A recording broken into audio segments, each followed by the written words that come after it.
Assalamualaikum warahmatullahi wabarakatuh. Salam satu hati, salam satu jiwa, salam seduluran selawase. Jumpa lagi bersama saya, YouTuber Arif Sutarman dari Drill of Energy Gubuk BPS. Dalam kesempatan kali ini saya akan menjelaskan atau mengupas tuntas tentang masalah santet atau teluh dan juga guna-guna ya.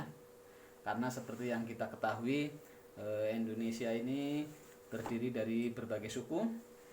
Di antara suku memiliki ilmu santet ataupun teluh yang berbeda-beda. Namun kita sebagai umat Islam tentunya tidak boleh takut dengan adanya santet ataupun teluh ya, karena memang di atas dunia ini tidak ada satupun kekuatan yang dapat mengalahkan atau melebihi kekuatan Allah Subhanahu wa taala ya. Yakinlah, ingat, la haula wala quwata illa billah. Tidak ada daya dan upaya melainkan dari kekuatan Tuhan yang Maha Esa. Oke ya. Adapun santet tersebut atau teluh guna-guna menggunakan berbagai media yang berbeda-beda, baik dari misalkan dari suku mana dan suku mana itu biasanya menggunakan media yang berbeda. Oke. Di antaranya ada yang menggunakan media foto, ada yang menggunakan media buhul atau boneka. Biasanya menggunakan boneka atau buhul ya. Ini adalah boneka atau buhul yang nantinya biasanya digunakan oleh si pelaku santet dengan menggunakan media foto. Kemudian fotonya disatukan dengan buhul ini atau boneka ini, sehingga apapun yang dilakukan oleh si pengirim teluh atau santet akan dirasakan oleh target. Ini yang menggunakan buhul atau boneka. Kemudian ada juga yang menggunakan media seperti keris. Seperti keris ini ya. Oke. Ini adalah salah satu keris koleksi dari Drill of Energy Gubuk BPS, yaitu keris Singo Barong Kinatah Emas. Ini sudah sangat langka ya. Ini estimasinya era Majapahit. Ini keris Majapahit ini. Oke. Kemudian ada juga yang menggunakan media lain. Namun saya singkat saja ya. Di sini saya jelaskan dengan dua media saja ya. Yang pertama media buhul atau foto ya, yang disatukan dengan buhul atau boneka. Kemudian dengan menggunakan media keris. Oke. Adapun cara kerja santet atau teluh dan guna-guna itu biasanya tergantung pesanan dari si pelaku ya. Misalkan pelaku menginginkan target yang akan disantet itu menginginkan lumpuh atau tidak bisa berjalan, maka yang akan dilakukan oleh si pengirim santet adalah yang disakitin adalah bagian kaki sehingga dia tidak bisa berjalan atau lumpuh. Karena apapun yang dilakukan dengan buhul atau boneka yang sudah disatukan dengan target biasanya akan dirasakan oleh target. Kemudian ada juga yang menginginkan targetnya itu buta. Biasanya yang disakitin di bagian mata sehingga dia buta dan tidak dapat melihat apa-apa. Ada juga santet yang sudah tidak menginginkan sang target atau sang korban itu untuk hidup, yaitu langsung dihabisi atau dimatikan. Biasanya sang pengirim santet atau teluh langsung bisa mencekek bagian leher, dicekek, atau bagian dada bisa ditusuk ataupun diapakan sehingga sang target langsung meninggal dunia.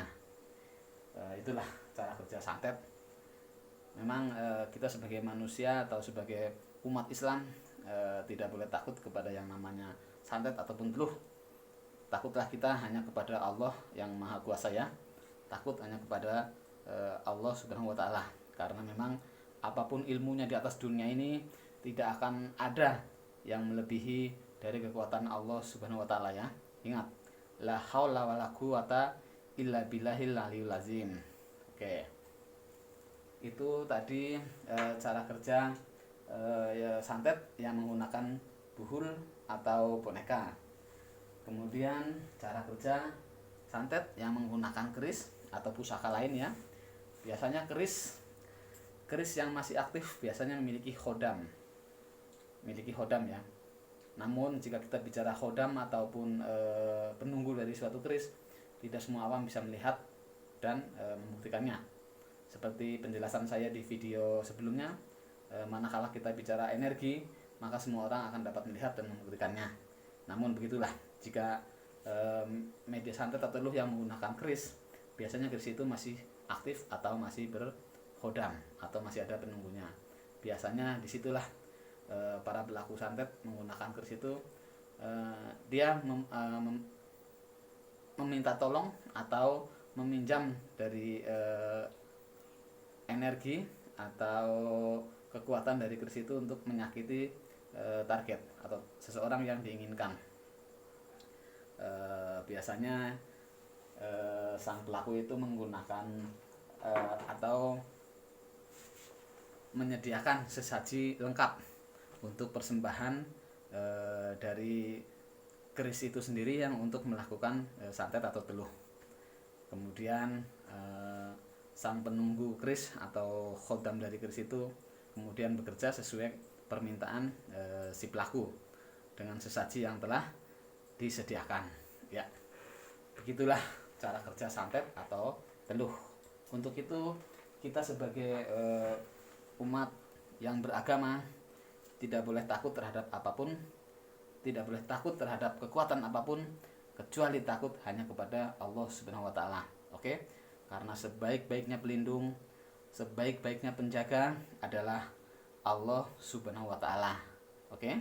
Jadi para sedulur bebek semua, dimanapun Anda berada ya, baik di mancanegara maupun di Indonesia, ingat, tidak boleh takut kepada apapun, kepada siapapun, kecuali hanya kepada Allah Subhanahu wa taala. Karena la haula wala quwata illa billah, tidak ada daya dan upaya melainkan dari Tuhan yang Maha Esa atau melainkan dari Allah Subhanahu wa taala. Oke? Tentunya Anda bertanya-tanya ya, bagaimanakah cara menangkal atau melindungi diri kita atau keluarga kita dari gangguan misalkan makhluk halus ataupun gangguan dari santet ataupun guna-guna. Kemungkinan banyak dari saudara-saudara semua, dari saudara semua yang belum mengetahui caranya. Oke, dalam video berikutnya nanti saya akan mengupas tuntas mengenai tata cara atau bagaimana memagari diri kita atau keluarga kita dari serangan teluh, santet dan juga guna-guna. Oke. Silahkan bagi para sedulur BP semua dimanapun Anda berada, baik di mancanegara maupun di Indonesia ya, semisalkan mau sharing-sharing tentang pengalaman pribadi, problem rumah tangga, usaha, karir dan lain-lain, bisa langsung kontak saya ataupun Japri. Insya Allah akan langsung saya respon atau akan langsung saya proses ya.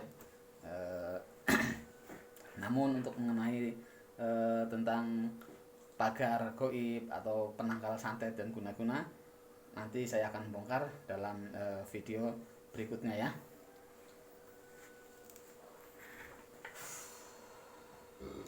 Oke, ini kebetulan di sini saya kedatangan tamu dari Kemit. Beliau adalah salah satu pimpinan dari Padepokan Macan Putih. Ya, silakan mungkin dari saudara Wisnu ingin menambahkan sedikit ulasan atau penjelasan tentang santet. Ya, waktu dan tempat saya persilakan. Ya, terima kasih kepada Master Haris. Seperti yang dikatakan Master Haris tadi, intinya kita tidak perlu takut sama yang namanya ilmu hitam, santet, teluh, dan guna-guna. Semua ilmu itu nggak ada artinya dibandingkan dengan ilmu Allah Subhanahu wa taala. Karena pada hakikatnya ilmu itu diciptakan ada yang baik dan ada yang buruk. Tapi semua yang buruk itu pasti kalah dengan sama yang baik. Ya, betul. Dan intinya semua kita umat beragama Islam tidak boleh takut dengan apa namanya santet lah, telu lah, tenung lah. Intinya wis dikepret bae lah wis. Gak usah takut yang namanya sama santet. Iya, betul. Karena kita punya kekuatan yang lebih dari itu, yaitu kekuatan dari Allah Subhanahu wa taala. Mungkin itu saja tambahan dari saya. Terima kasih. Oke. Silakan, Mas Haris. Ya, oke, demikianlah tadi ulasan atau penjelasan singkat tentang ilmu hitam atau ilmu santet, guna-guna serta tenung ya. Oke. Di video berikutnya nanti akan saya kumpas tuntas mengenai bagaimanakah cara untuk menangkal atau memagari atau melindungi diri kita dan keluarga kita dari serangan santet dan juga guna-guna. Oke. Wabil taufik wal hidayah. Wassalamualaikum warahmatullahi wabarakatuh. Waalaikumsalam. Salam seduluran selawase.